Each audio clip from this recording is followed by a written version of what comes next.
বন্যার জল পেরিয়ে সাফল্যের শিখরে কোচিং ছাড়াই ডব্লিউবিসিএস ক্র্যাক করে ডিএসপি হলেন হুগলির প্রদীপ্ত। সামান্য বৃষ্টিতেই জনজীবন বিপর্যস্ত হয়, বারবার বন্যায় ভাসে গোটা এলাকা। হুগলির আরামবাগ মহকুমার খানাকুল ব্লকের নন্দনপুর গ্রামে এমন ছবি নতুন নয়। সেই বন্যা কবলিত প্রত্যন্ত অঞ্চল থেকে এবার বাংলা পেল এক ডব্লিউবিসিএস অফিসার। নন্দনপুরের বাসিন্দা প্রদীপ্ত বাগ কোচিং ছাড়াই ডব্লিউবিসিএস পরীক্ষায় সাধারণ মেধা তালিকায় 17তম স্থান অধিকার করে পশ্চিমবঙ্গ পুলিশের ডেপুটি সুপারিনটেন্ডেন্ট অব পুলিশ পদে নিযুক্ত হয়েছে। বছরের বিভিন্ন সময় ভারী বৃষ্টিতে বানভাসী হয়ে যায় নন্দনপুর। পরিস্থিতির কারণে বহু বাড়িতেই নৌকা রাখা বাধ্যতামূলক। এমন প্রতিকূল পরিবেশে জন্ম ও বেড়ে ওঠা প্রদীপ্ত। ছোট থেকেই বন্যার সঙ্গে লড়াই করে জীবন কাটিয়েছেন তিনি। নন্দনপুরে স্কুল প্রাথমিক শিক্ষা শেষ করে রূপচাঁদ একাডেমি থেকে উচ্চ মাধ্যমিক পাশ করেন। পরে আরামবাগ নেতাজি মহাবিদ্যালয় থেকে কম্পিউটার সায়েন্সের অনার্স নিয়ে স্নাতক হন। 2020 সাল থেকে কোনোরকম কোচিং ছাড়াই ডব্লিউবিসিএস পরীক্ষার প্রস্তুতি শুরু করেন প্রদীপ্ত। বন্যার সময় দীর্ঘক্ষণ বিদ্যুৎহীন অবস্থায় পড়াশোনা করতে হয়েছে তাকে। এমনকি নৌকা করে পড়াশোনার নোটসও সংগ্রহ করতে ঘটনা সাক্ষী রয়েছে। সমস্ত প্রতিকূলতা থেকে উপেক্ষা করেই নিজের লক্ষ্যে অবিচল ছিলেন তিনি। শেষ পর্যন্ত 2023 সালে ডব্লিউবিসিএস পরীক্ষায় সাধারণ মেধা তালিকায় 17তম স্থান অধিকার করে রাজ্যের 9ম র্যাঙ্কে পশ্চিমবঙ্গ পুলিশের সার্ভিস ডিএসপি পদের জন্য নির্বাচিত হন প্রদীপ্ত। তিনি জানান, সাফল্যের পেছনে সবচেয়ে বড় ভূমিকা নিয়েছে সেলফ স্টাডি, অদম্য ইচ্ছাশক্তি এবং সোশ্যাল মিডিয়া থেকে নিজেকে দূরে রাখা। ছেলের এই সাফল্যে আবেগে ভেঙে পড়েন বাবা মা। প্রদীপ্তর ডিএসপি হওয়ার খবরে খুশির হাওয়া নন্দনপুর জুড়ে। প্রাক্তন ছাত্ররা এমন কৃতিত্বে তাকে শুভেচ্ছা জানিয়েছেন তার বিদ্যালয়ের শিক্ষক শিক্ষিকা থেকে শুরু করে পাড়া প্রতিবেশী সকলেই। দেখুন সেই প্রতিবেদন।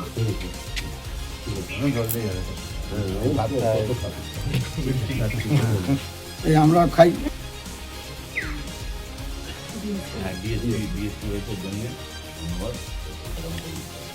আরো বড় হবো।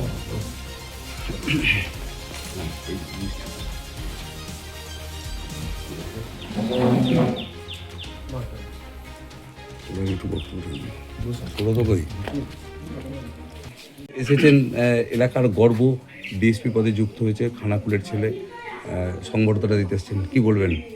প্রদীপ্ত আমাদের খানাকুল শুধু নয়, আরামবাগ নয়, হুগলি জেলার গর্ব। ও আরও বড় হোক, বড় হয়ে মানুষের কাজ করুক।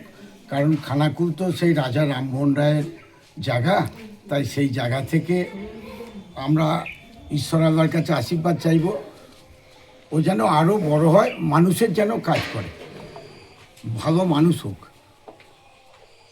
আমরা যেটা জানি সেটা হচ্ছে হুগলির গর্ব, খানাকুলে তো বটেই, একটা ডিএসপি র্যাঙ্কে 17 নম্বর র্যাঙ্কিং করে হুগলির একটা গর্বের জায়গায় পৌঁছেছেন।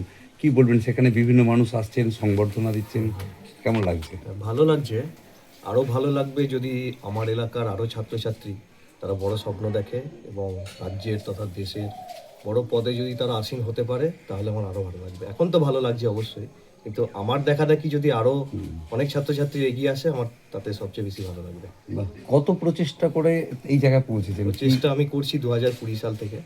অনেক বাধা বিপত্তি ছিল, যেহেতু আমাদের একটা বন্যাপ্রবণ এলাকা। ছোট থেকেই পড়াশোনা এই প্রতিকূলতার মধ্য দিয়ে করতে হয়েছে, কিন্তু বাবা মার আশীর্বাদ এবং উপরওয়ালার কৃপার দ্বারা আস্তে আস্তে এটা সম্ভব হয়েছে।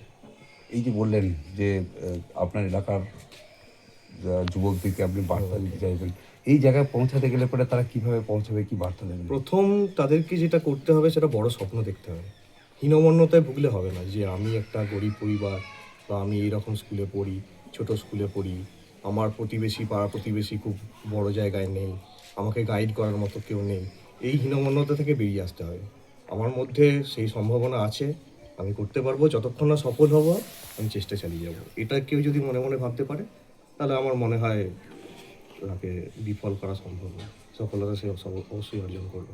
এই জায়গায় পৌঁছাতে পড়াশোনা কতক্ষণ কিভাবে করেছেন? পড়াশোনা আমি লক্ষ্য করতাম, মানে লক্ষ্যটা নির্দিষ্ট করতাম যে এই টপিক আমাকে পড়তে হবে, সেই টপিকগুলো আমি কমপ্লিট করতাম। আওয়ারলি বেসিসে আমি পড়াশোনা করিনি। আমি পড়াশোনা করেছি যে আমার এই জায়গাগুলো আমাকে পড়তে হবে, আমি এইগুলো কমপ্লিট করলাম প্রত্যেক দিন, প্রতি সপ্তাহ। খুশি কেমন লাগে এই জায়গায় একটা পৌঁছানোর পর? খুশি লাগছে, কিন্তু আরও খুশি আমি হতে পারবো যখন আমি কর্মজীবনের শেষ দিনে আমি নিজেকে বলতে পারবো হ্যাঁ আমি সততার সাথে কাজটা কমপ্লিট করেছি। তখন আমি সবচেয়ে বেশি খুশি। এখন পর্যন্ত থেকে পোস্টিং কোনো জায়গায় দিয়েছে আপনাকে? না, এরপর ট্রেনিং হবে।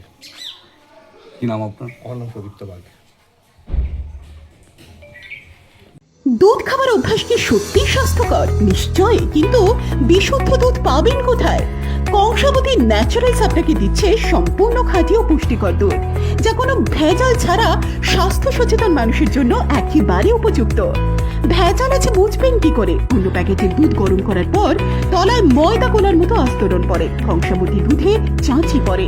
অন্য প্যাকেটের দুধ প্রথমবার গরম করার সময় সেন্ট ছাড়ে, দ্বিতীয়বার গরম করলে কেমিক্যাল গন্ধ ছাড়ে। কংসাবতী দুধে কোনো সেন্ট বা গন্ধ যুক্ত থাকে না। অন্য প্যাকেটের দুধে পাতলা সর পড়ে, কংসাবতী দুধে মোটা সর পড়ে। নিশ্চিন্তে পান করুন প্রতিদিন। কংসাবতীর সঙ্গে সুস্থ থাকুন সারা জীবন। খাঁটি মানেই কংসাবতী, চেষ্টা বাঁকুড়া। যোগাযোগ করুন 9932449040 এই নম্বরে।